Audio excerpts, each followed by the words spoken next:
ఉదయము నిద్ర లేస్తాను కనపడే దేవుడు సూర్యదేవుడు. సూర్యదేవుడి వల్ల వచ్చే విటమిన్స్ ఒక డి విటమిన్ వస్తుంది. ఆ డి విటమిన్ అనేదే ప్రతి విటమిన్‌ని అబ్జర్వ్ చేసుకోవాలంటే డి విటమిన్ ఉండాలి.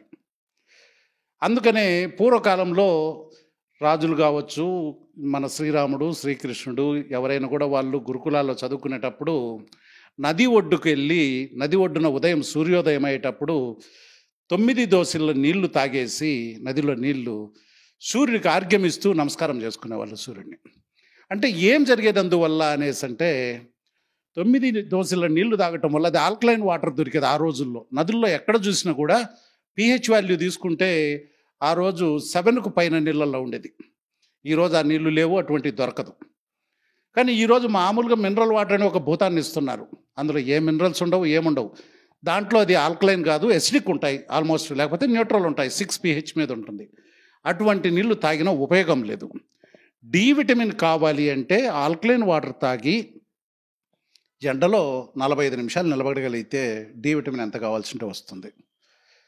అంటే ఒక చిన్న విషయం చెప్పాలి అంటే సి విటమిన్ ఉంటేనే డి విటమిన్ వస్తుంది.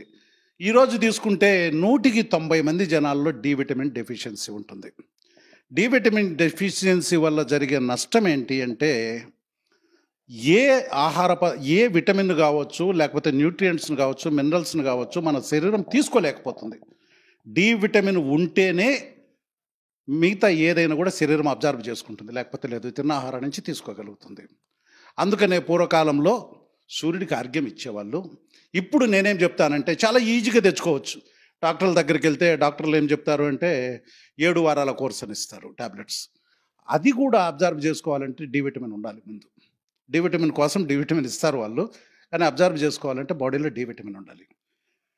నేను ఒకటి ఏం చెప్తానంటే చాలామంది వాకింగ్ చేస్తుంటారు ఉదయం తెల్లవారుజామున 4 గంటలకే కొందరు వాకింగ్ వెళ్తారు. అలా వాకింగ్ చేయటం వల్ల ఏ ఉపయోగం లేదు. వాకింగ్ చేయటం ఎందుకు అనేసి అంటే ఫస్ట్ డి విటమిన్ కోసము, రెండోది బాడీలో పార్ట్స్ అన్నీ ఫ్రీగా మూవ్ అయ్యేదానికోసం. అంటే మనం పని చేయకుండా వాకింగ్ చేయకుండా ఉంటే కొద్ది రోజులకి ఆ పార్ట్స్ కూడా సరిగా పనిచేయవు.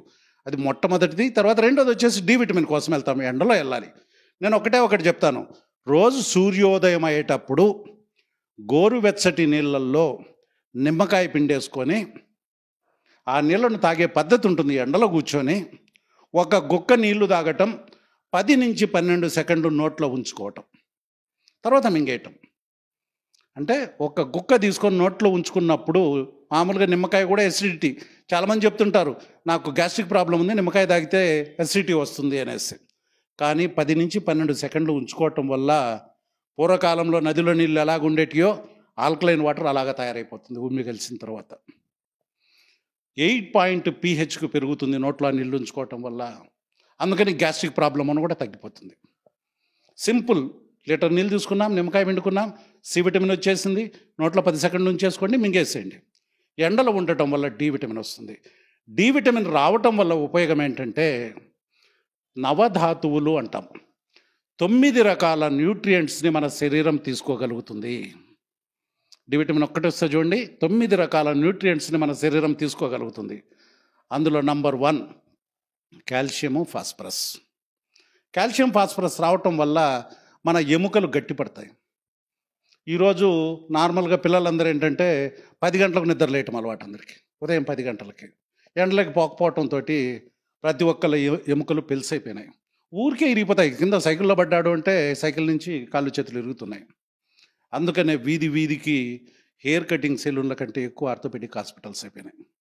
కారణం బోన్ స్ట్రెంగ్త్ లేకపోవటం వల్ల, డి విటమిన్ మనం తీసుకోకపోవటం వల్ల. డి విటమిన్ వల్ల ఫస్ట్ చెప్పాను కదా కాల్షియం, ఫాస్ఫరస్ వస్తుంది, ఎముకలు గట్టిపడతాయి. రెండోది వచ్చేసి మ్యాంగనీస్ అండ్ మెగ్నీషియం.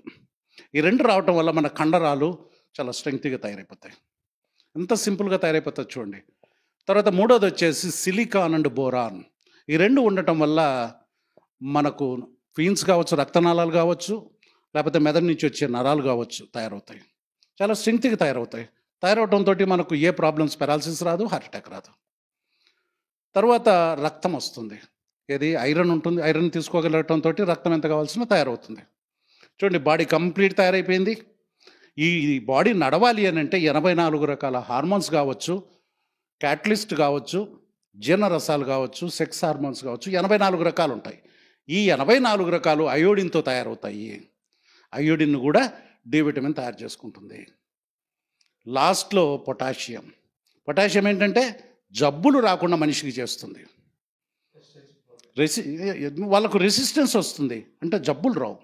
చూడండి, ఒక్క డి విటమిన్ తీసుకోవటం వల్ల మనిషికి ఎటువంటి స్ట్రెంగ్త్ వస్తుందో, ఈ నవధాతువులు రావటంతో మనకు శరీరానికి ఏ ఇబ్బంది లేకుండా కంప్లీట్ బాడీ తయారైపోయింది. అందుకని నేను ఒక సలహా ఏంటంటే, మన పిల్లలకి అలవాటు చేయండి. రాత్రి ఎక్కువసేపు నిద్రపోయేసి పొద్దున్నే సూర్యోదయంలో రాకపోతే ఉపయోగమే లేదు. 4:30 ఎండలే వాకింగ్కి వెళ్ళాల్సిన అవసరం లేదు. సూర్యోదయం అయ్యేటప్పుడు గోరువెచ్చని నీళ్ళు 1 లీటర్ నిండా తీసుకోండి, అందులో నిమ్మకాయ పిండండి, తాగుతూ వెళ్ళండి. సింపుల్. డి విటమిన్ వస్తుంది. డి విటమిన్ వచ్చిందంటే నవధాతువులు వస్తాయి. మన ఆరోగ్యం వండర్ఫుల్గా ఉంటుంది. ఇది ఒక్కటి చేయగలిగితే 90% జబ్బును మనం నయం చేసుకోవచ్చు.